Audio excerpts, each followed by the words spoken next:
সংস্কারের নামে চাপিয়ে দেয়া কোনো সিদ্ধান্ত বিএনপি মানবে না বলে সাফ জানিয়ে দিয়েছেন দলের নীতি নির্ধারকরা। ৭১কে তারা জানান, ঐকমত্যের ভিত্তিতে বিএনপি অবশ্যই সংস্কার চায়, তবে তা যেন কোনোভাবে জনগণের বিপক্ষে না যায়। নেতারা আরও অভিযোগ করেন, বিএনপি আওয়ামী লীগের সাথে আপোষ করবে বলে সামাজিক যোগাযোগ মাধ্যমে একটি মহল বিভ্রান্তি ছড়াচ্ছে। শফিকুল হকের রিপোর্ট। রাষ্ট্র সংস্কারের লক্ষ্যে গঠিত ঐক্যমত্য কমিশনের মেয়াদ ৬ মাস। এর মধ্যে রাজনৈতিক দলগুলোর প্রস্তাব এবং মতামত নিয়ে চূড়ান্ত সিদ্ধান্তে আসবে কমিশন। নির্ধারণ হবে আগামী জাতীয় সংসদ নির্বাচনের দিনক্ষণ। এরই মধ্যে দেশের রাজনৈতিক দলগুলো ঐক্যমত্য কমিশনে তাদের মতামত জমা দিয়েছে। সংলাপও হয়েছে বেশ কটি দলের সঙ্গে। অপেক্ষায় রয়েছে বড় দলগুলো, যাদের সাথে সংলাপের মধ্য দিয়ে একটি ঘোষণাপত্র প্রস্তুত হওয়ার কথা।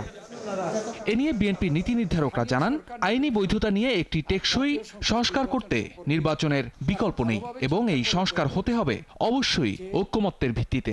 বর্তমানের বাংলাদেশে আমাদের কি প্রয়োজন?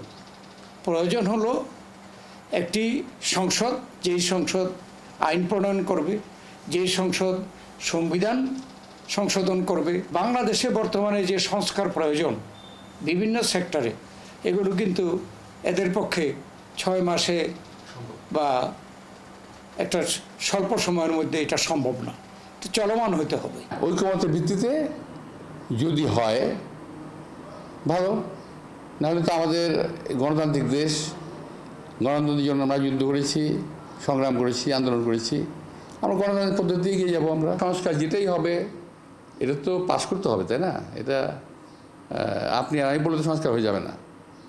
রামসাম যুদ্ধ মধু সংস্কার করে দিল আর দেশের লোক মানে নিলে এটা তো হবে না। বিএনপির ঘোষিত রাষ্ট্র সংস্কারের ৩১ দফা আবারও পর্যালোচনার আহ্বান জানান নেতারা। তারা সাফ জানান, চাপিয়ে দেয়া কোনো কিছুই মেনে নেওয়া হবে না। আমরা সংস্কার কথা বলেছি, সেই সংস্কারটাকে আপনারা দেখেন না, পরীক্ষা নিরীক্ষা করেন, দেখে যদি খারাপ মনে হয় রাখবেন না, ভালো মনে রাখবেন।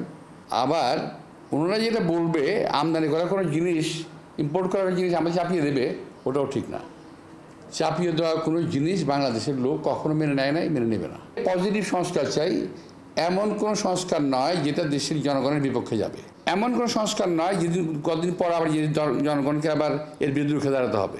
আওয়ামী লীগের সাথে আপোষ করবে বিএনপি, এমন কথা বলে একটি মহল দেশে বিভক্তি সৃষ্টির পায়তারা করছে বলে অভিযোগ করেন বিএনপির এই নীতি নির্ধারক।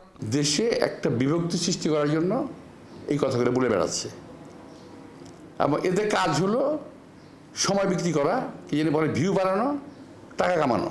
শফিকুল হক, ৭১, ঢাকা।